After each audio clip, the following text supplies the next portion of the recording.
WBAP's first traffic and weather. On the ones. We've got a wreck in Fort Worth. Eastbound I-20 Hemp Hill appears to be in the right lane. It's just slow as you pass by, so give yourself an extra minute or so. And we have a stalled vehicle on the ramp from Loop 12 Walton Walker to get onto I-30. It's off to the shoulder, but folks are being cautious through there, so a minute or so to get by.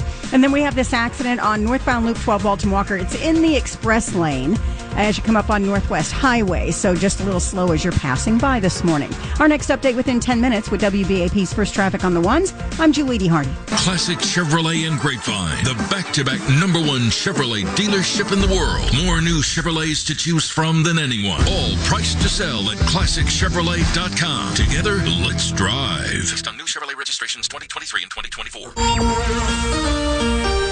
From the WBAP On-Time Experts 24/7 Weather Center, as we head toward the holiday weekend, today partly cloudy, hot and humid, with a couple isolated thunderstorms this afternoon, but mainly northeast of us. High today, stressful 97 degrees, 104 in the shade for the heat stress index, winds out of the southwest 5 to 15. Tonight, more showers and storms overnight, maybe 30-40% coverage with a low near 75. Could be wet when we start out tomorrow morning on Friday, and we could see additional showers and storms probably anytime later in the day with a high of 90, low 75. Saturday and Sunday, highs will be back in the mid-80s with more 30-40% coverage of scattered showers and storms. That takes us through the weekend to Labor Day, which at this point looks sunny and dry. Right now, 80 degrees in Fort Worth, 80 as well in Dallas. I'm meteorologist Brad Barton. News brought to you by Classic Chevrolet.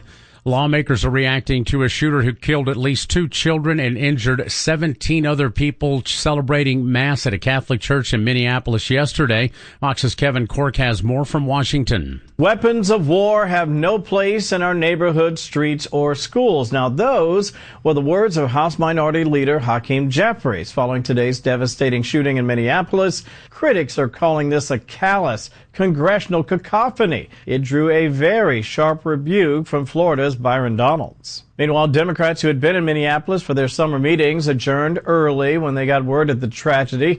While over at the White House, President Trump described the shooting as senseless and then ordered flags to be flown at half-staff. And First Lady Melania Trump on X, she is calling for more preemptive intervention. Police say the shooter died by suicide after the attack. The injured victims are expected to survive. The FBI is investigating the shooting as an act of domestic terrorism and a hate crime against Catholics. Governor Abbott is following the move of President Trump directing all state government buildings to lower the United States and Texas flags to half-staff, recognizing the victims of the Annunciation Catholic School shooting in Minneapolis. The governor called the killings heartbreaking. Flags should be returned to full staff at sunrise on Sunday.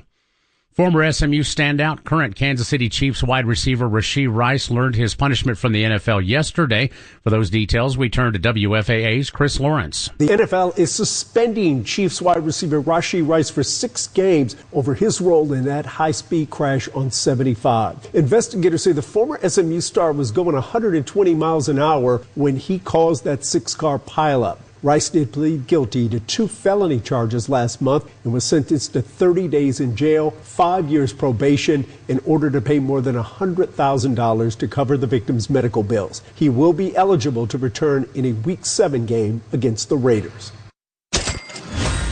Your money news powered by McGowan Group Wealth Management. U.S. stock futures mixed this morning as NVIDIA shares fell despite beating earnings estimates yesterday afternoon. Futures tied to the Dow Jones Industrial Average are up about 0.2%. S&P 5 futures are trading flat, and those attached to the NASDAQ pointing about 1% lower.